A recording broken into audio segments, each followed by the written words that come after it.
Salut les amis et bienvenue sur l'Arène Hakem où le football mérite d'être vécu. Tristesse les amis, défaite pour un match en tout cas très intense et face à un adversaire qui, de prime abord, c'était vraiment évident. Cet adversaire-là n'était pas de taille parce que nous là, on s'est rendu compte que le niveau était tellement high par rapport à nous et c'est une évidence, on a perdu avec toute franchise. Avant que je puisse développer cette vidéo, commence par t'abonner, liker et partager la chaîne. Let's go pour le débrief.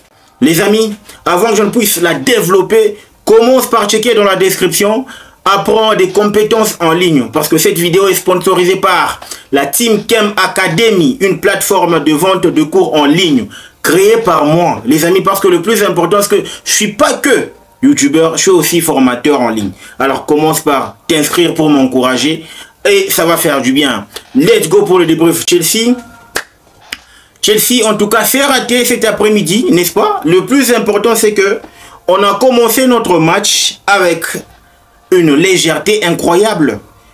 Je l'ai toujours dit et je l'ai toujours répété sur cette chaîne et dans plusieurs de mes débriefs que généralement, depuis un certain temps, Chelsea commence ces matchs, surtout en première période, de manière pas trop commode. De manière, en tout cas, avec une nonchalance terrible.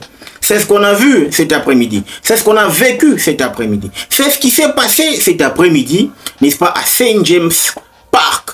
C'est devenu, comme qui dirait, une deuxième version de Anfield Road. Ça grogne, ça pousse son équipe à aller à la victoire finale. Et aujourd'hui, on s'est rendu compte que déjà que les joueurs ont joué dans, vous savez exactement ce que Mariska a toujours concocté comme plan. Quand ça marche, ça marche. Quand ça marche pas, bon, on doit aussi critiquer.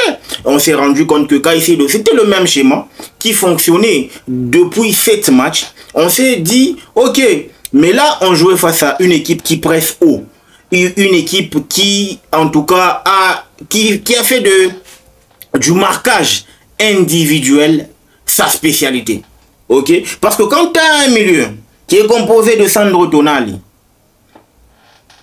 ainsi que leur capitaine Bruno Guimaraes, sérieux, ces deux-là, c'est des monstres physiquement. Ok, on ne peut pas parler de Willock ou encore de l'autre qui accompagne, mais les deux-là sont des monstres. Ils savent courir, ils savent couvrir, ils savent tacler et ils savent faire mal à l'adversaire.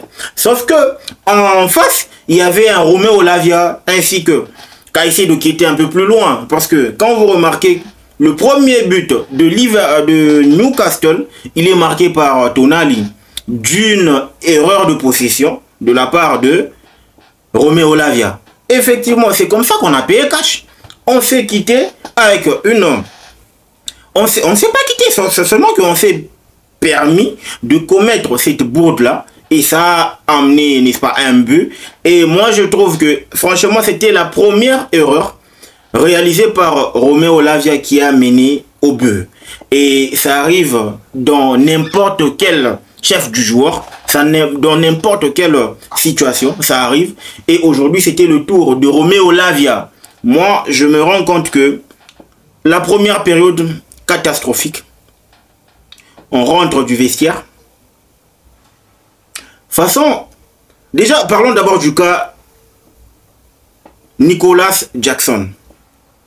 Le Sénégalais, vous allez m'excuser, hein, mais je trouve que, mis à part le fait que l'arbitre s'est trompé, normalement c'est un carton jaune, mais vous savez que à partir du moment où la VAR fait appel à un joueur, à l'arbitre, c'est toujours pas bon signe. Mais c'est une erreur de débutant aussi de la part de Nicolas Jackson. Je peux dire qu'il a joué de manière enfantine parce que normalement, il aurait juste dû contrôler en tout cas ses repères pour pas prendre ce carton jaune là ou encore un rouge selon la VAR. Parce que généralement, chaque détail compte. Parce que là, franchement, il nous met en difficulté. Pourquoi? Parce que Kunku est dehors, Gouyou est dehors, on n'avait que Jackson.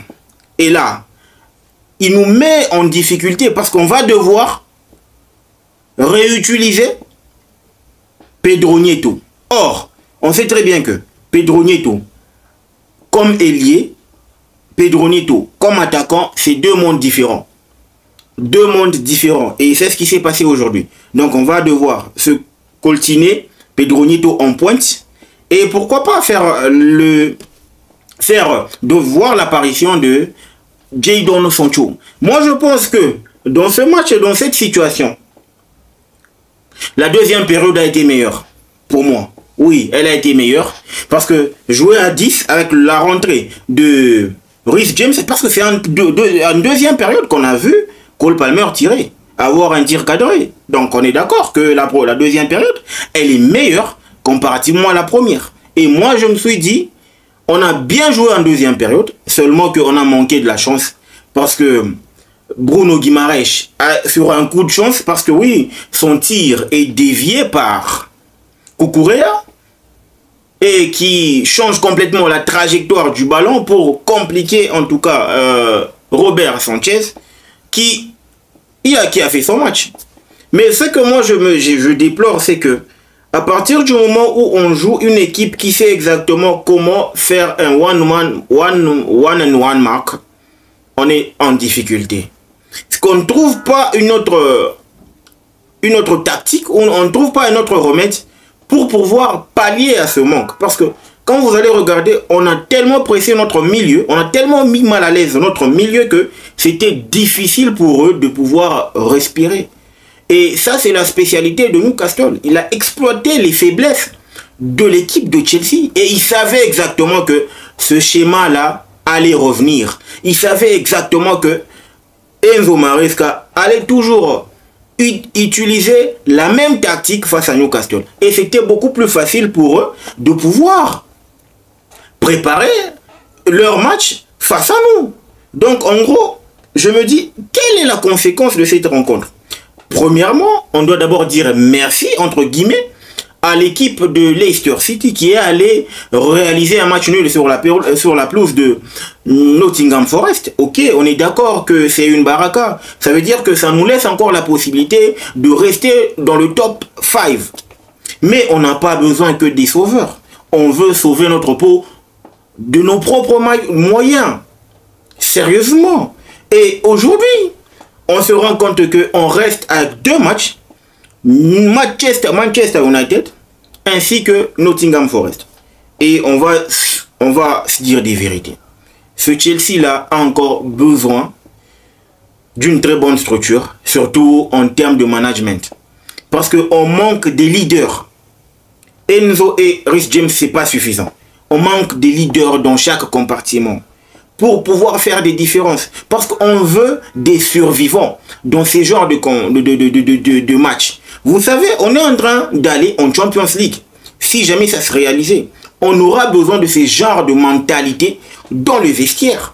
Parce que Enzo Maresca, c'est l'arbre qui cache la forêt. Derrière, il y a le board qui ne fait pas confiance aux joueurs expérimentés. Ils font confiance aux joueurs qui, en tout cas, ont un fort potentiel pour le futur. Or, en tant que Chelsea, on ne peut pas se reposer que sur des potentiels, sur des potentialités.